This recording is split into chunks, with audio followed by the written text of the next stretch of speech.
College football is more popular than ever, and we're back live on the Big Mountain. Ooh, 4 weeks in a row, Steve. We're finally doing it. We're getting all the kinks figured out. Yeah. Week 1 was fun. Yep. Kinda. We had some technical difficulties. It was giggly. Yeah. It was giggly. Hey, I want to start things off with a couple things, and then we're going to get into kind of the planned part of our show for tonight. And then we're going to get into just Q&A and comments and whatever you guys want to talk about. We are going to talk about it. And I know Steve's going to do some Big Ten. He's going to do some Iowa and Penn State news, spring ball type of stuff. Yep. And I'm going to be focused on spring ball with Fresno State. I got my Bulldog shirt on. I got Fresno State, and I got the Lobos in New Mexico. A lot of changes down there in New Mexico. Before we do that, I want to give a shout-out, and I actually think he's on right now, which is awesome. That college football guy, I think, is one of our viewers here to kick things off. He actually provided a comment. I think it was after last week's live episode. Mm-hmm. And he's been doing a lot of these hypothetical what-if situations, and he asked us a couple what-ifs. So I want to talk about one of them. He gave us two. I want to talk about one of them right now. And we actually just recorded an episode, a standalone episode. It's going to be about 30 minutes. It's fantastic on his second hypothetical. But his one question here, Steve, was, let's discuss the question about Hawaii, and they are only football in the Mountain West. And he brought up this idea that should the conference consider maybe adding Gonzaga or somebody else to balance out the other sports? Because their other sports only have 11, because Hawaii's football only.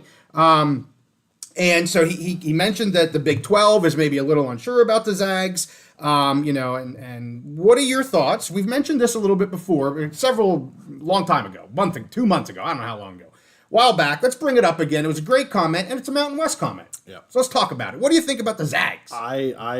Yes, we've talked about this multiple times. I would have no problems whatsoever adding Gonzaga in basketball to whatever ends up being built, a merger between the Mountain West and Pac or whatever, or just the Pac rebuilding, whatever happens. I think Gonzaga in basketball makes total sense. Yeah.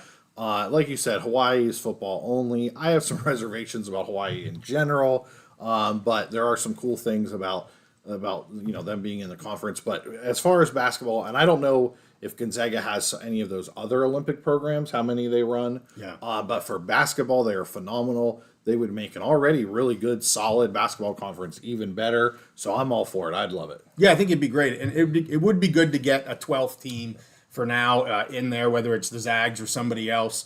And, you look at, for basketball, you look at what the Mountain West did here. I know they petered out a little bit in the tourney. I'm still crying a little bit about that. They played the seed. They played to see, and they had a great showing. Brought 6 teams to the tourney, and there's nothing to sneeze at. So the second hypothetical that he asked us to look at was about the Pac possibly stealing some teams from the Mountain West, and if they were to do that, and he mentioned 4. What if 4 teams left the Mountain West? Either the Pac or anybody for that matter. What would happen? And actually, I parlayed that into a same topic, different question. What if the Mountain West wanted to just add 4 teams? Yeah. Right? Hey, we're keeping the 12 football schools, and they want to look to add 4 and expand to 16, which I would love to see them get to 14 or 16. Beavs and Cougs, you're more than welcome to join us. But be that as it may, we're going to push them to the side. And he wanted us to look at who we thought potential expansion candidates would be for the Mountain West, and we had a heck of a lot of fun doing that. Yep. And it's going to drop on Friday, so we're going to keep you in suspense. And I see that he's on, that college football guy. Thank you very much. We got Aloha Nate, who actually gave us the hypothetical for last week. Yep. And we did that hypothetical, and they're fun. They are a lot of fun. Yep. And I did some research. I tried to make sure who we were throwing out there was potentially true expansion targets. And I will just say, I took some FCS schools. We did 5 FCS, and we did 5 FBS. And we mixed them up, and we picked 4 total. And also, I'll give one other tease, kind of 2 different regions of the country that I think both make a lot of sense for the Mountain West. Yes, for sure. And Aloha Nate agrees that he always thought Gonzaga would be a great choice. And Grand Canyon University, that would be cool as a 12th as well. Yeah. But we'll see. So anyway, Done with that. Let's get to the Big Ten. Yeah. Iowa, I think you want to start with first. Yes. And let's talk some spring ball. Yeah. So again, for if you haven't joined our weekly live episodes, when the season's not going on, we want to keep that conversation going about the Big Ten and the Mountain West. That's our focus on this channel. So I've been doing 2 schools a week, just kind of breaking them down, talking about what's the newest, most interesting thing. And so we started with the new schools that we're going to be joining the conference, and then we talked about Ohio State and Michigan, the 2 teams that played in the conference championship game. The 2 teams I want to talk about this week, basically because they have new offensive coordinators, are Iowa and Penn State. Both, powers in the conference, not quite at that Ohio State and Michigan level, but both, big, powerful teams, have won championships, played for championships. Just 2 very important teams in the conferences who both kind of struggled maybe in different ways on offense last year. Yeah. So first of all, let's start with Iowa. Well, and if I may, Yeah. When I put out a little community ditty yesterday, got a comment saying, is Iowa's offense, I don't remember exactly, but are they alive or are they just dead? So we have people wanting to know about what the heck is going on with the Iowa offense. So last year they were dead. Okay. All right. Out of 133 teams in FBS, where do you think Iowa ranked as far as total offense? We did this at the end of the season, and weren't they like 132 or something like that? They're 133 in score and in total, 133 in total offense, Okay. and 132 in scoring offense. Okay. So about as bad as you can. Very bad. We had a running joke during our picks episodes last week about last year about Brian Ferentz, who was the son of the coach, who was the offensive coordinator. Do we get a comment on that? Yes, I'm sorry. Okay, it's all good. Aloha Nate says, has anyone told Iowa the forward pass is legal? So we're going to get to that. Okay, that's going to be a That's topic. hilarious. Yes. Anyway, so I didn't mean to interrupt you. I'm going to be good now. Yeah, so here's the thing. They were awful on offense last year. Yeah. Some nepotism there with Brian Ferentz, the offense coordinator, the coach's son. They had not been not been good on offense for a while. And then the funny part is he actually had this clause put into his contract last year. They had to score a certain amount of points or he was going to be fired. You and I were tracking that. We said there was no way he was going to meet it, and he just kept falling farther behind. And finally, at one point, they said the jig is up. That's right. He's not going to make it. He's done as offensive coordinator. I think we followed it for 4 weeks. Yeah. And then we're like, this is crazy. Not even, and we stopped. They were falling farther and farther behind. Yeah. Now, I will say last year, so I'm going to talk about the quarterback battle here at the end, but I'm going to give you a preview. Yeah. Last year they brought in Cade McNamara, transfer out of Michigan, who was a good, solid Big Ten quarterback at Michigan, and he gets hurt early in the season. So right away, they were off to a bad start on offense. They were behind the 8 ball because of that. But so let's talk about the new offensive coordinator. So they bring in Tim Lester. He was an analyst with the Green Bay Packers last year, but before that, he had 6 seasons as the head coach of Western Michigan, and he was basically the de facto offensive coordinator there. They finished, and so at Western Michigan, which is not known as a hotbed of college football, Sure. They finished in the top 35 of total offense 4 seasons in a row. Okay. So you have Iowa with all that power, all that recruiting capability, and it had played in Big Ten championship games, finished 132 and 133. And this guy, when he was at Western Michigan, was able to finish in the top 35 in offense for 4 straight years. So, really good resume. Before that, he was the quarterback coach at Purdue. That was the year that David Blau was there as the starter, threw for over 3,000 yards, which got some people thinking he had NFL potential, which not so much. Yeah. But still, great offensive season there. So, he's a proven quarterback coach, a proven offensive coordinator, unlike, which is completely different than Kirk Ferentz just hiring his son to continue to run an offense into the ground. So, for me, bringing in that change, he had a 3,000-yard passer before. I don't know if Iowa has passed for 3,000 yards in the last 3 years combined.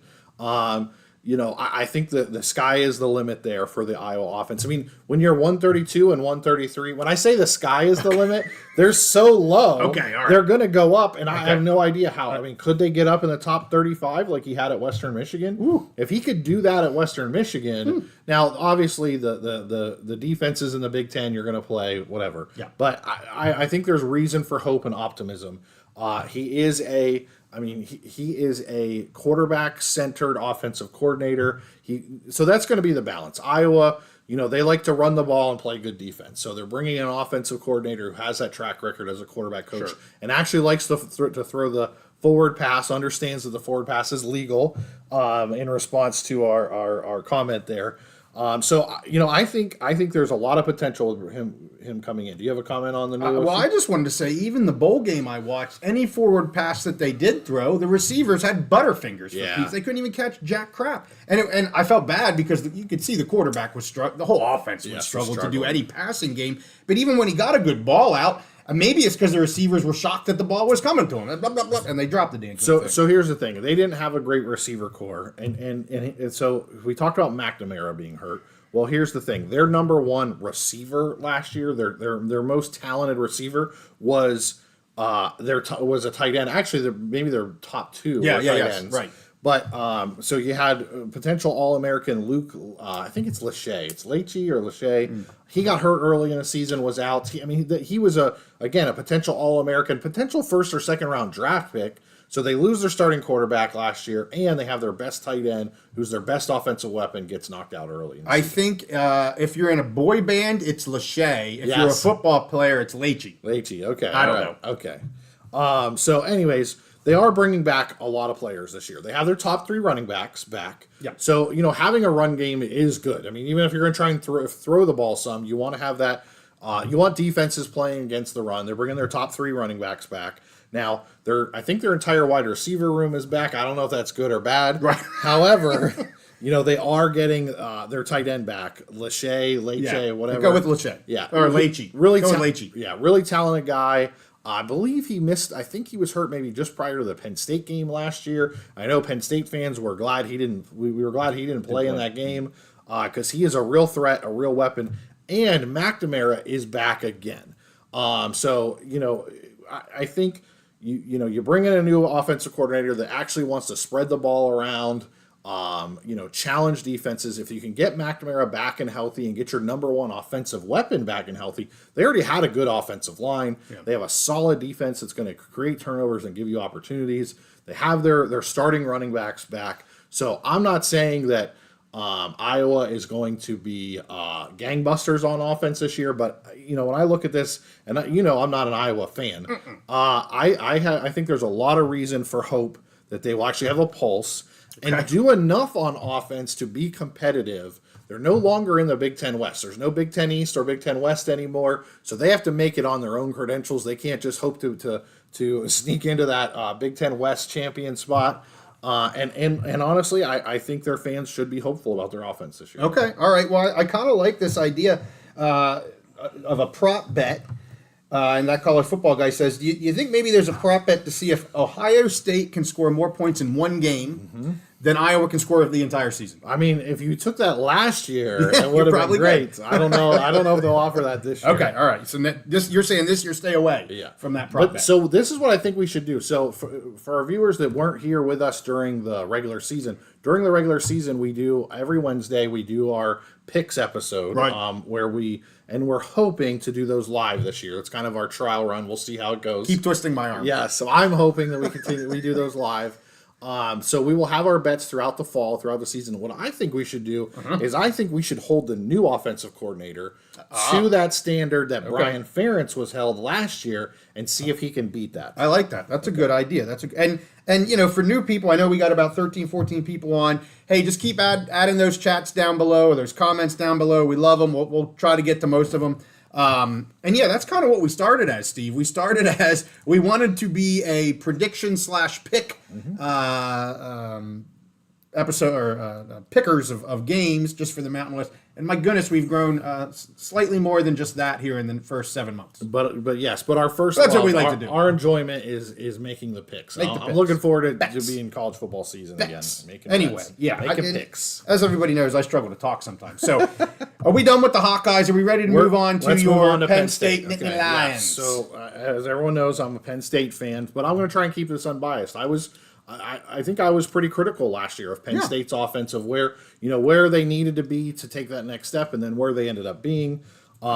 They were ranked 81 in offense for yards per play last year. Here's the thing: Penn State's offense, when they played against I won't say crappy teams, but teams that were not as talented as them, they could run the ball. They could do what they needed to do to move the ball down the field, matriculate the ball down the field, as the old saying goes, and score when they needed to score to win games. But when they got in those games where there was an equal amount of talent, or maybe they were slightly below in talent level, they couldn't do jack on offense. They couldn't keep those drives going. Yeah. They couldn't pressure those really talented defenses, stretch the whole field.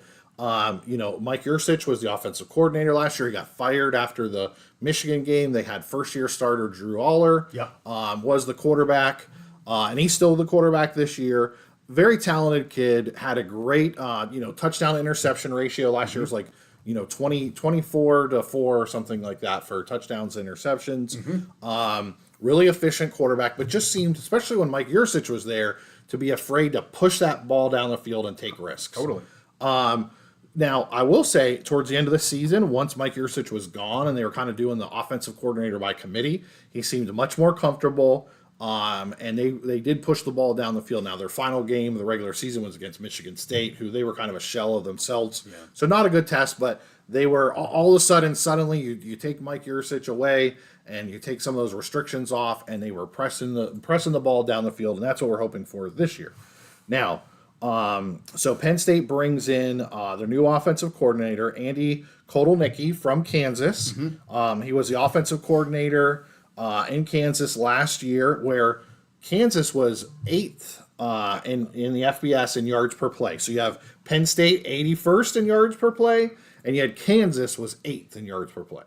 Kansas's offense was phenomenal last year. Absolutely. Yeah, I mean, and the bowl game there, I was like, this isn't good, because who'd they play? They played UNLV, right? I think they smoked UNLV. Yeah. And I'm like, that's not good, because Kansas's offense is going to score points. And guess what? They scored points. Yes. Very good offense last year. And so when first you say, okay, was that Kotelnicki? How much was him? How much was the head coach, whatever, or the quarterback? Well, when he became the offensive coordinator in 2021 at Kansas, their offense went up by 14.8, almost 15 points per game. Wow.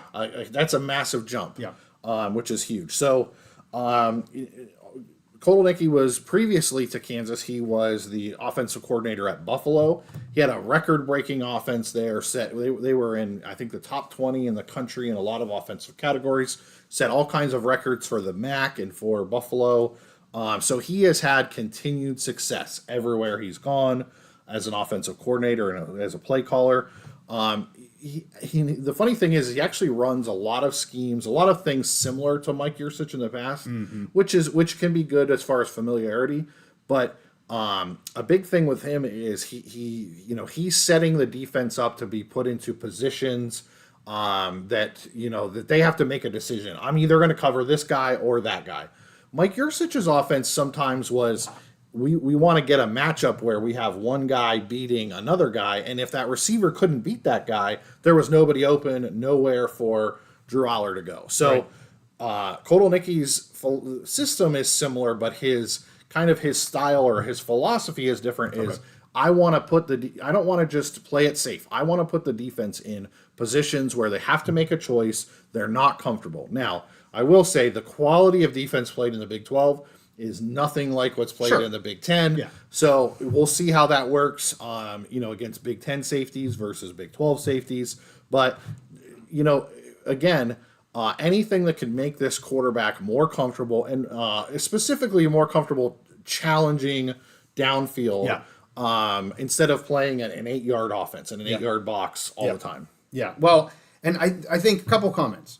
And it's been a while since we've talked about this, and it's really good to talk about Penn State football again. But the first comment is, it's tough to have a kid, and he's young, in positions over and over and over again, and then when he needs to take himself out of that box, so to speak, and then he can't do it, well, and I said this at the end of the season, I felt like they were not setting him up to succeed. And then also it came out at the end of the season that Yursich, they would have coaches meetings and they would have game plans, and then and they would all be in agreement. The coaches would all be in agreement, and then he'd come out and run something completely. And again, these are rumors. Yeah. We're not in the room. That's the I speculation. mean, Franklin almost basically confirmed that in a press conference. And so again, you're putting, in my opinion, you're putting that quarterback in a position to fail when you're doing that sort of thing. Now, I will say, given that they give him the opportunity, if he can't perform under the correct circumstances, then that's on him. Yeah. But I think right now, from what I saw and what kind of came out at the end of the season, they really were setting him up to fail in those big games and to push the ball down the field because they didn't ask him to do that. Right. And then all of a sudden you're playing Michigan and you're asking him to do something that he didn't do the entire year. Yep. Well, that's not his fault, for crying out loud. Yeah, I totally agree with you, and it's so funny because Yursich with Sean Clifford, who was an experienced guy, a 5th and 6th year starter. Yeah. Yursich worked great, almost miracles with Sean Clifford. They were on the same page, but it was clear last year, even though Yursich was the guy who recruited this quarterback, Drew Aller, that when it comes to in-game decisions, play calling, they were just not on the same page. He was not set up for success as far as what you need to do to win big games. Yes, he had a system in place where if we're just better than the other team, we can run over them. Yeah. We can get 7 yards a pop and get first down after first down. But when you need to challenge those good defenses with quality DBs, he was not in a position to succeed. So that leads me back to what do they have coming back this year? Okay, so we talked about the new offensive coordinator. Where Penn State fans are hoping to see that same improvement that he brought from Buffalo to Kansas. But what does Penn State bring back? Because that's a huge thing. So first of all, Drew Aller's coming back this year. This will be his 2nd full-time year as a starter, which I think is huge. First year as a starter, you're you're wet behind the ears. He has a whole season of both success and failures to look back on, learning lessons. They bring back both of their star running backs. Katron Allen and Nick Singleton, who are, that's probably as good of a 1-2 punch as you can get in the country. Yeah. Offensive line, they're losing both of their tackles, but their interior is pretty much staying the same, and their backups have had some experience, and they're good quality. I think Penn State feels pretty good about their offensive line. So we'll see, and then also.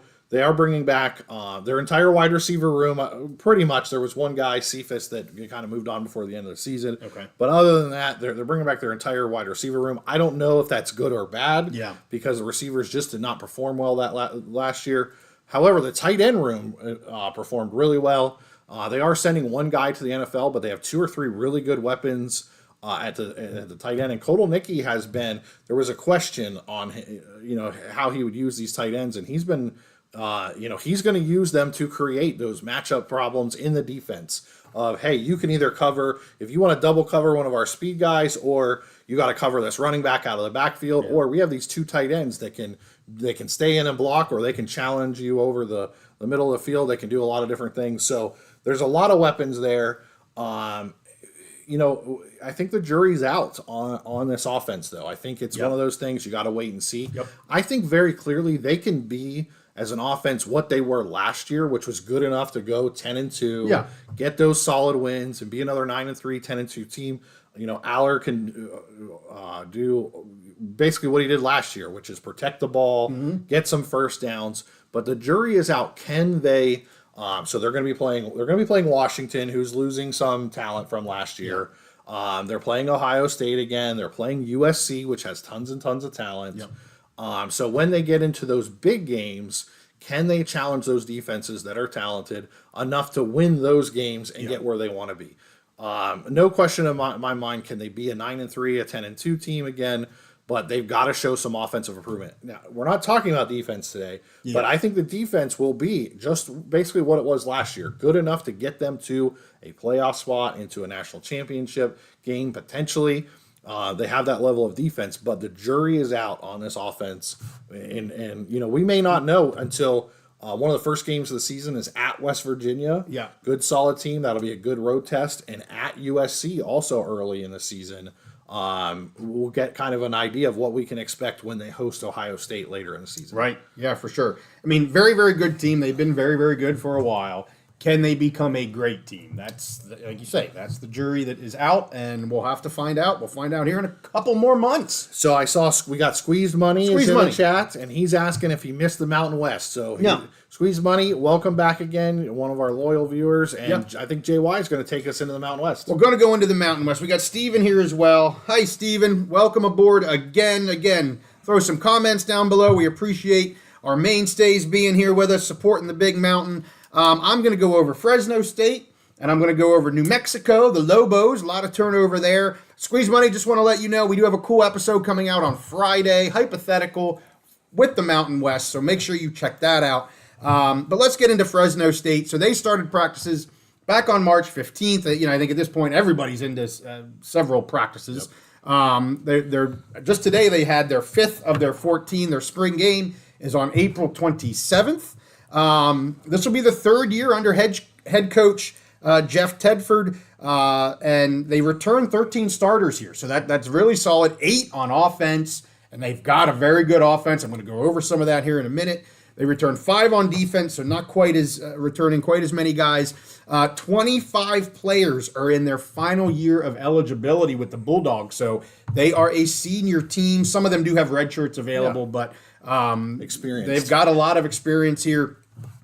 McCann comes back as the OC in his 2nd year with Mikey Keene, your buddy Mikey Keene, in his 2nd year at quarterback. I'm really excited to see these two back at it again. Mikey Keene, probably one of the best, if not the best, quarterback in the Mountain West. We'll have to see how it plays out, but he's right up there with some of the best. Yeah, with Maeva leaving. Yep, Maeva's gone, and so I'm expecting big things out of this offense for sure. And they really didn't have too many transfer losses here at all. A total of 8, which is negligible, right? They did lose Logan Fife, who was their backup. At first, I saw he was going to, it was somebody in the Big Ten. Was it Purdue, I think, or maybe Iowa? It might have been Iowa. But maybe, now maybe once McNamara, then he didn't go there. Yeah, so he's going to Montana, a team that we talked about earlier today, and you're going to hear about on Friday's episode. But he went out to Montana. Trey Watson, the big tight end, went to Washington. We knew about that. Linebacker Raymond Scott went to JMU. But again, nothing major here at all. And Keene's going to have a stacked lineup of receivers again. So Aaron Brooks, he was their number 1 receiver last year. He graduated out. But other than him, they return Delina, Moss, Freeman. They added McCoon. And I don't know how you say this guy's name.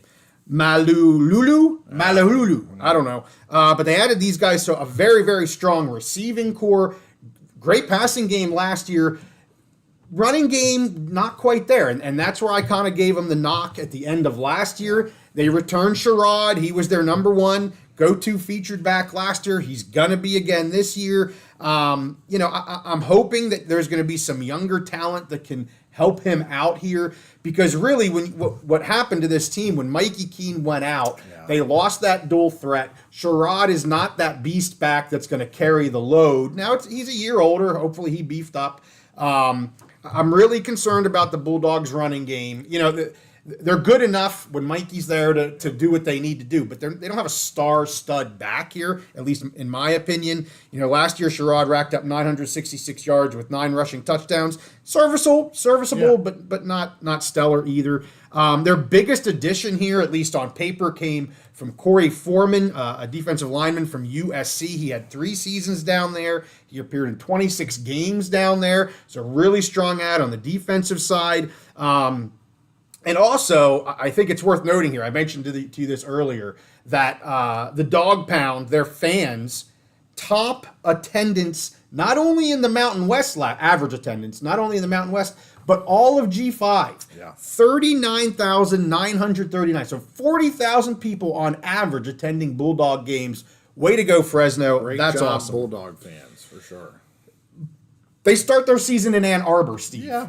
So we'll see what happens here. The national champs on August 31st. I think a 10-win season here could be doable. I think it'd be incredible if they got there. I'm going to peg them. I know we're really early. I didn't plan on predictions, but I'm going to do a prediction.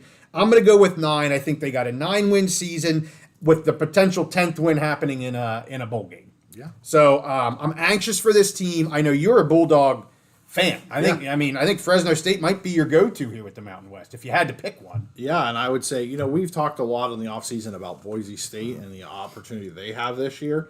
But honestly, you could say the exact same thing for Fresno State and Mikey Keene. They had high expectations last year, and there were some stumbles along the way. Mikey Keene got injured. But if he can stay healthy this year, they could be that Mountain West team. I mean, going on the road to Ann Arbor at the beginning, just get out of there healthy and don't get embarrassed too much. But they could be that team that could come out of the Mountain West and challenge for that G5 playoff spots. That to me, that's their ceiling. They definitely have that. Whether they keep Keene healthy, whether they can do that, it remains to be seen. But yeah, I'm a huge Fresno fan. I love the fan base. They're passionate. Just the team, the program, and I'm a big Mikey Keene fan. I know this is a huge season for him to really put his name on that national stage. So the sky's the limit for those guys. Totally agree, and it's one of the few teams in the Mountain West that I think does have a shot at a G5, that G5 spot. Maybe not the best shot out of the Mountain West, but I think they do have a shot out of the Mountain West. Squeeze Money's saying he's excited for the Cougs to play in Fresno, hoping they play at night. I'm with you. That'd be awesome. And I know Schultz has been saying he's excited to have some of the Coug fans experience some of the Mountain West schools. I think Fresno is one of the ones right at the top. You're pulling 40K there, and I guarantee you the Coug fans will be at that game. So it'll be a packed house there in Fresno. So let's go to New Mexico. So I started with one of the top teams in the Mountain West. We're going to go to one of the at least last year, bottom teams. Obviously, everybody knows big changes are coming to Albuquerque. Bronco Mendenhall is now in charge. They have this guiding principle, as they call it. It's all over the place. If you go onto their website, and on their X page, everything. Yeah. It's earned, not given. That's kind of their go-to right now. Earned, not given. I know fans are very excited about the future, especially with Bronco at the helm here, and why wouldn't you be? Let's talk a little bit about some of the players that they lost. I know we did a little bit of transfer stuff way back when. The biggest loss here is just their stud running back, their star featured back, senior Krosky Merritt. He transferred to Arizona. He scored over 40% of their points when you remove kicking points. But, offensive points, he scored over 40% of them, was their main go-to for everything on that offense. They also lose a trio of O-liners, all juniors, J.C. Davis to Illinois, C.J. James to UTSA, DJ Wingfield to Purdue. And since spring practices started last week, they've actually lost 6 more players. Oh, goodness. So, hey, earned, not given. Yeah, you got a new coach there. That maybe they didn't like his way of doing things. Who knows? But anyway, they do bring in some players. They bring in a very solid 4-star running back, Eli Sanders. He's a junior from Iowa State. Had solid numbers last year, and he's got 2 years left of eligibility. So I talked about they lost a great running back. They bring in a very solid running back. So I don't know if it's necessarily 1-for-1, but hey, Sanders should be your stud back here that you need, and any team that wants to win some games, you got to have a running back. They also have a starting quarterback that they got from San Diego State, Noah Avinger Jr. He's played 25 career games. We know San Diego State had a very solid defense last year, so that's a really solid add. And they do get 3 offensive linemen. So I talked about they lost 3. They bring in 3 via transfers, a Texas A&M kid, East Carolina kid, FAU kid, and a starting DB from Northwestern, Nigel Williams, who again has 2 years left on his eligibility. He played 19 games in the Big Ten. So some experience coming into Lobo land here, Steve. They also returned Devin Dampier at quarterback. He's a sophomore, had some decent time, kind of playing second fiddle last year, but got some good reps in, live game reps. I know they're high on him. This kid had a 162 passer rating in his games last year, a 62.5% completion rate. And again, this is a team that struggled in the Mountain West. So, they needed whatever they could get, and this kid was able to provide it. So I'm really anxious to see what this kid's going to do as a quarterback in a Bronco Mendenhall on a Bronco Mendenhall team.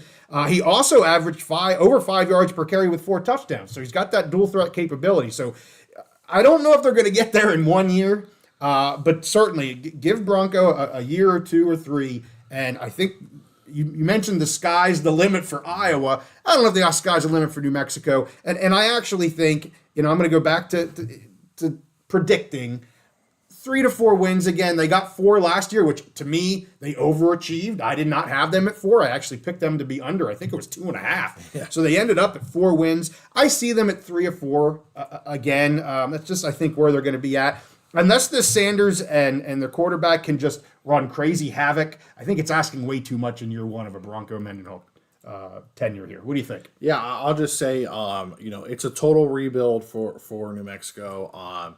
Bronco, but to me, Bronco Mendenhall is the guy to do it.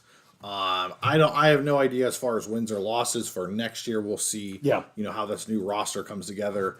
And see how long it takes them to really get them to be where they're challenging for a Mountain West championship, in the next few years, whatever. But what I'll say is I can envision a scenario next year where they catch some teams that catch them napping, and they either put up way more of a fight or upset some teams that thought they could get an easy win there. Well, I can tell you for the past, I don't know how many years, they always play Wyoming tough. Scare the crap out of them. Like, whether it's up in Wyoming, which everybody knows it's not easy to get up there. They were up there, and it was a close freaking game against New Mexico this year. And certainly at home, they play a little bit better down in Albuquerque. But I'll tell you what, anytime it's Wyoming, New Mexico, I think I've learned my lessons. Take the points with New Mexico because they play the Pokes way too damn tough. And I forgot to mention the receivers, so I do want to just shout out their top receiver, Caleb Medfords Jr., had 551 yards on 30 receptions. He's coming back, but their second best receiver, DJ Washington, says he intends to actually enter the transfer portal. Hasn't yet, but they say he's intending to do so. Their spring game is set for April 20th, and their first home game, Steve, Montana State, in that wonderful week 0 time slot. So I do have something real quick on Boise State, and then we can have some fun with our chatters here. But Boise State, they actually pushed back the start of their spring practices by a week. Okay. And also the date of their spring game from April 13th to April 20th. And that was mainly due to they had lost their offensive coordinator. They brought in a new offensive coordinator, Dirk Cutter. Hampton actually went to be the OC at Kentucky. Yep. So Kentucky fans graded this. I saw this poll that the fans could. They gave him a B+. I don't even know who he is, but maybe they do. They gave him a B+. But Boise fans know who Cutter is. Yes. Right? So he was the head coach back in 98 through 2000 for Boise. He then went on to be the head coach for Arizona State from 01 to 06. He then moved to the NFL as an OC down in Jacksonville, Atlanta, Tampa Bay, became the head coach at Tampa Bay for a couple years, 16 to 18. He then came back to the Broncos, was an interim head coach in 22 there, has ties to the Broncos. We know they love bringing their homegrown peeps back. So I'm anxious to see what Dirk Cutter, I think it's a really good hire for them. Absolutely. I mean, he's got tons of experience and has been successful as an offensive coordinator. In Tampa, he was a little over his head as an NFL head coach. Yeah. That happens to a lot of really good coaches. Yeah. I don't put any stock in that, but as an offensive coordinator, I think you got to feel pretty good bringing him in. When you lose your offensive coordinator, to be able to bring a guy back in like him is great. Well, and that was the time when Tampa Bay, they were eating and pooping out head coaches every couple of years. Yeah. They couldn't keep anybody. Like, and then they caught lightning in a bottle with Brady, I guess. But. Yeah, that was like post John Gruden. Yeah, post John Gruden. Yeah. Anyway, so that's what I got in the Mountain West, Steve. I do want to say, go ahead. Then I got a couple things I want to get to. I have one other thing I wanted to add for Big Ten. Do you have anything else, Mountain West? I'm done with Mountain West. Okay, so Big Ten, I meant to bring this up earlier, but we talked about Iowa football team. Well, the Iowa women's basketball team advanced to the Final Four yet again this year. Caitlin Clark, absolutely amazing. One of the best, probably maybe the best women's college basketball player I've ever seen. She reminds me of a Seth Curry, really, or maybe even more dynamic of a player in the women's game. Yeah. Just absolutely amazing. I think she had over 40 points, like 12 assists. She hit 9 threes. I mean, she was just. It was a great game against LSU, who was the defending national champion, the ones that knocked them out last year in the national championship game, and a loaded LSU team. Yeah. And anything that LSU had, every time they would put any pressure on Iowa, Caitlin was just boom, 3, boom, take this, 3, and here's another 3 for you. And if you like that one, here's another one. Just absolutely amazing player. So congratulations, Iowa Hawkeyes, Caitlin Clark, moving on to the Final Four. Yeah. I'm sure those Iowa fans, as terrible as their offense on football was last year, and with their wrestling team kind of falling behind my Penn State Nittany Lions, at least they can hang their hat on their women's basketball team, which is fantastic. One of the greatest players ever, Caitlin Clark. Hey, if she can bomb 3-pointers, can she bomb a little dip and dunk over the middle, get her in as quarterback every so often, and get her to throw down the field? Honestly, I think she would do better than Deacon Hill did last year. Well, then get her in there, man. Anyway, we always like bringing up positive stuff. Like, I know I did that. I was on the Mountain West basketball train there for a while. It was awesome. Anytime we see cool stuff from the Big Ten and Mountain West, we're going to try to bring it up. Steve, I want to talk about 2 things that kind of were late breaking news today. I popped on good old X because why not? It's what I do. And a couple things that popped up. I want to get your take on these. Yeah, I haven't heard one of them is actually going to parlay nicely into our episode for tomorrow. Okay. And I'll let you guys know what that episode is. So here we go. The Athletic came out with a new article. I didn't read the whole article. I just got the gist of it, so we could talk about it a little bit. Okay. But it says there's a group of execs. That's always scary. But a group of execs and college presidents that are proposing a football super league of 80 schools. This will pay the players. There will be collective bargaining. And of course, they're saying this will dramatically increase revenues. This would be a new system to replace the NCAA and CFP. So there's been talk about the P2 possibly doing. Well, here's a third group. Here's an outside party. Yeah. Executives, business people. Yeah. That think they got it figured out. So it also then goes on to say how so far this group is struggling to gain any traction. It did mention that I guess they did meet with I believe it was the commissioner of the ACC. They met with someone for the ACC. But dinners with the Big Ten, the SEC, and the Big 12 have all been canceled, at least for now. Maybe they weren't going to a nice enough restaurant. You gotta be picky here if you want to wine and dine them. And then a spokesperson came out and said, Petiti and Sankey have not yet met with this group. No real comments about if they're going to, if they want to, nothing like that. If I was a betting man, which I am, I would say, they'll probably meet with them. But when they meet with them, don't think anything happens. Like, that'll be the next big headlines. Oh, Petiti and Sankey meet with this executive group, and whoop-de-doo-dah, they're going to go off. No, they could listen to what they have to say, walk out the door, look at each other, and laugh. Yes. We have no idea what's going to happen here. But that was kind of the hot headlines today out of The Athletic, which we both really appreciate their reporting. So I want to go back and read the full article, but I think that was the hot take. I have can I make a comment on that? You can do whatever you want. Okay, so I mean, here's the thing: is I think we've seen over the past few years, especially, and really over the last 20, 30 years, but specifically post-COVID in the last few years, college football is a very valuable property. The ratings they get, the interest. I mean, the NFL is king and will probably always be king in our lifetime. No. But college football is right there behind, especially when you look at the Big Ten, the SEC, the college football playoff. So I am not surprised at all that there are money people, investors, executives, whatever, who want to tap into that and turn that into a for-profit enterprise Absolutely. that they have a piece of. But what I will say is, I think, I mean, I can see, when we did a college football 2030 episode recently where we talked about where do we see college football being in 2030, and I can definitely see a scenario where those Power 2, they continue to kind of pull away, kind of have more autonomy over themselves. But I just don't see this idea of a super league, especially what it sounds like they're trying to do there, which is just trying to pull some of the best teams from. They're trying to make a minor league. Yes, that's all they're doing. They're making a for-profit minor league is what it sounds like. Right. Again, I didn't read the article Right. high level, but you're gonna get more money. We're gonna pay. There's gonna be collective bargaining, and we want to take the top 80 teams. Yeah. It's a minor league. Right. And so here's the thing. I don't see that happening in the near future, and here's the reason why. The decision makers, okay?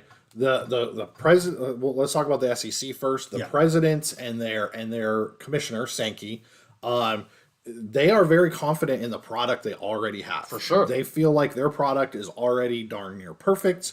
It's making them tons of money for their universities.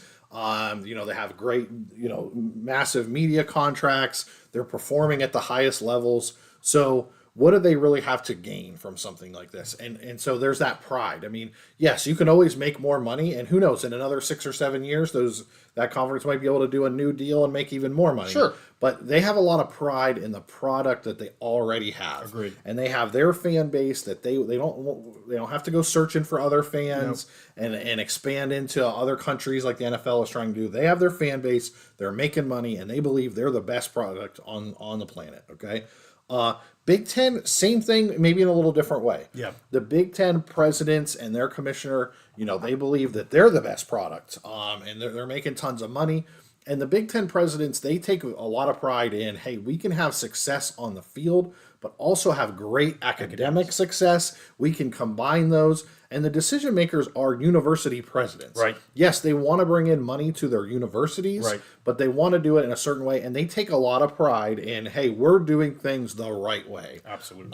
So to me, those are the decision makers, the Big Ten and the SEC. And I don't see them wanting any part of this 32 team Super League or whatever anytime soon. Now, again, we talked about in our episode, is it possible that they're going to start to pull away and have their own autonomy? Maybe. I think don't give it away. I won't give it away. I think, but I mean, things are pointing in that direction in some ways. But I don't put a lot of stock in this. Well, the other thing they brought up, I went over the assets and revenues. The other thing they pointed out was you no longer have to worry about the NCAA litigations. You no longer have to worry about NIL and the transfer portal. And I bunk that. When it sounds too good to be true, that's because somebody else is making money on your back. Exactly. That's what it means. Someone else wants a piece of the pie. Somebody wants it. Well, they want the pie. Yeah. And I want to shout out Squeeze Money. He said, I think it was Squeeze Money. Let me go back here. Where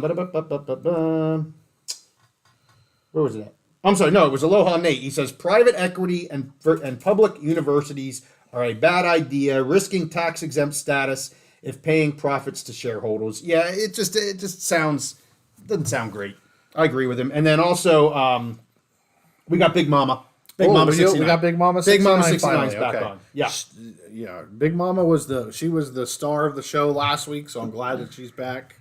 Also saying Stephon Diggs went to the Texans. Yes, I did see that. So, I thought there's been something up with him in Buffalo. It's been kind of weird. There's been speculation, and he had to come out and say, no, I don't want to leave, or whatever, different times. So I think that could be a good move for both teams. So speaking of the Super League, speaking of a Pac-2 breakaway possibility, College Football 2030, Episode 3, drops tomorrow.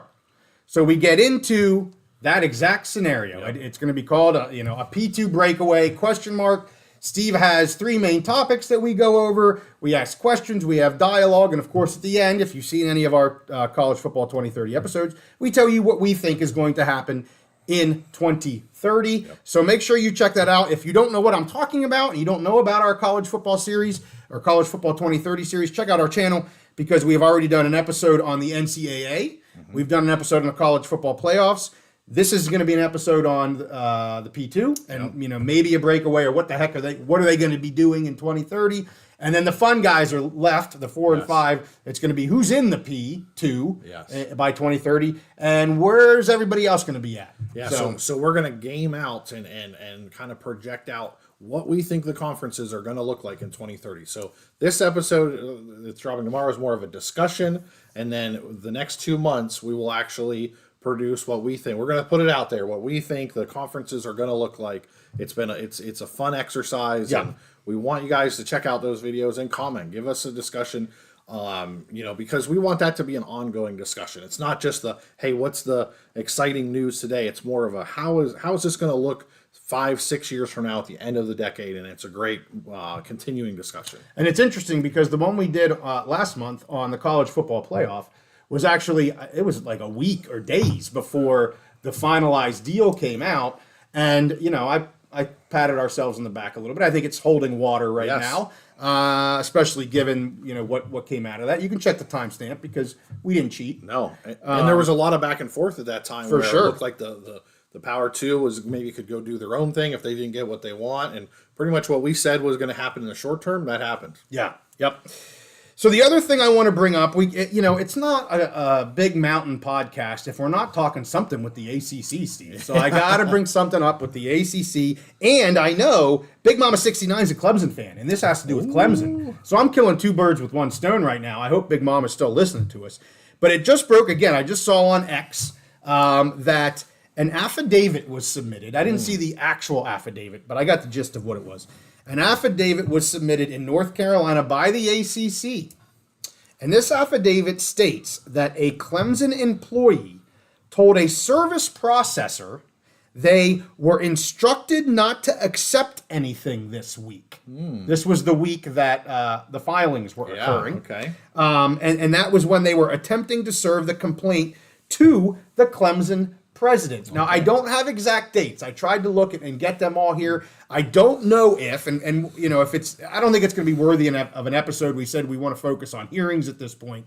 But if this service processor was trying to, or was attempting to serve the complaint the day before the Clemson filing, and then the ACC then, as we know, ACC filed a day after.